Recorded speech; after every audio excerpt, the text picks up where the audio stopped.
Hi. What is your name? Rachel Ryle. Rachel Ryle. I love that. Thank you. And is it okay if we ask you a few questions today? Absolutely. Beautiful.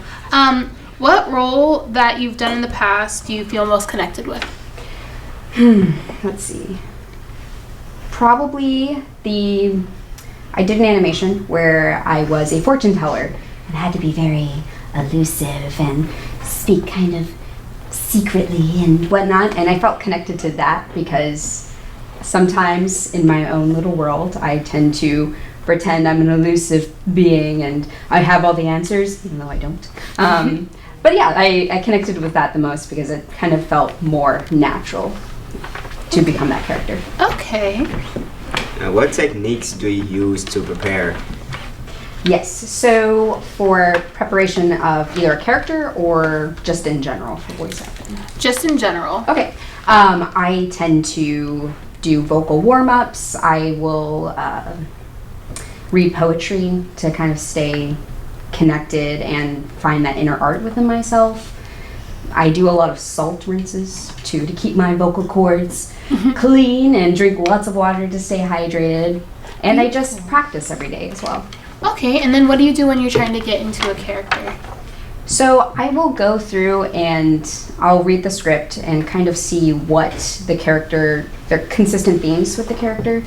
So if this character tends to be haughty, I'll be like, okay, what do haughty people do? Or make things up that are like, okay, this makes sense. Like if I'm going to be snippy, I'll be like, probably do more shoulder moves while I'm voicing a character, or like lift the ends of my lines, like, oh, so this is what you're doing, or things like that. So try to find themes in the character while I'm reading the script and find things inside my life that I can identify with so that I can bring more life and realism to a character. Okay. What made you want to be a voiceover actor?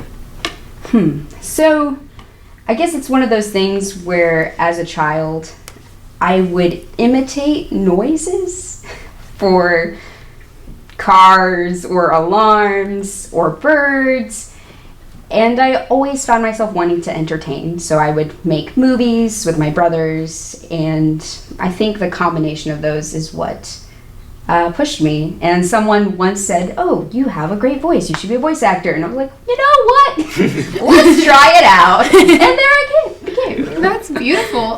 What company would you like to do voiceover acting for, and why?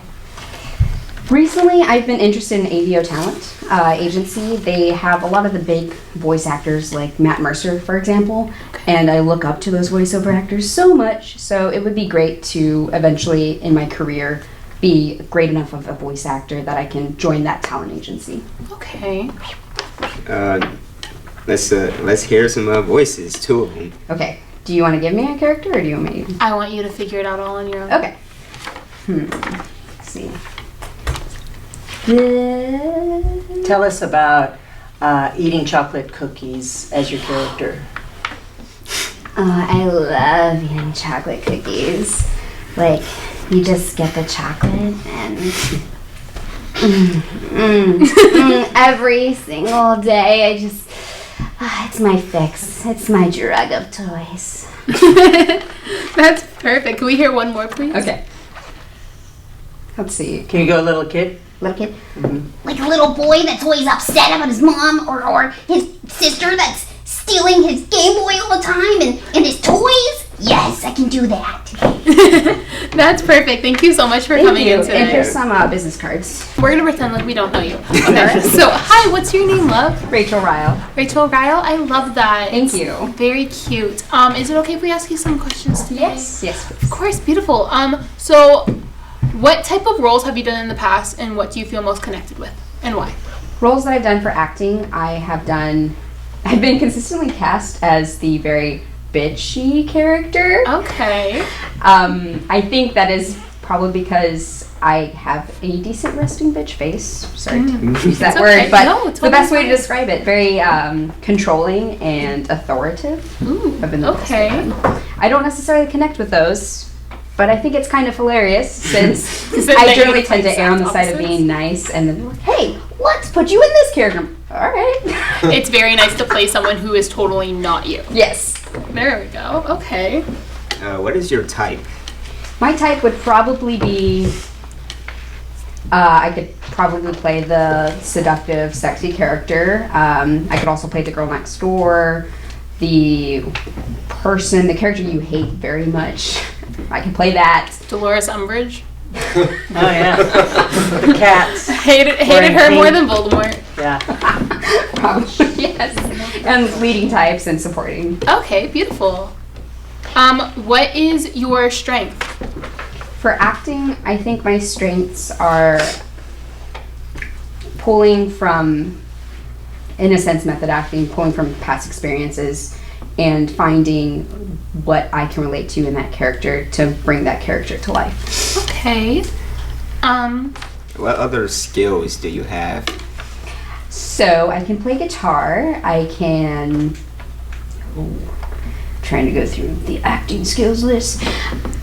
Voice acting, character voices, and I have some more in there somewhere.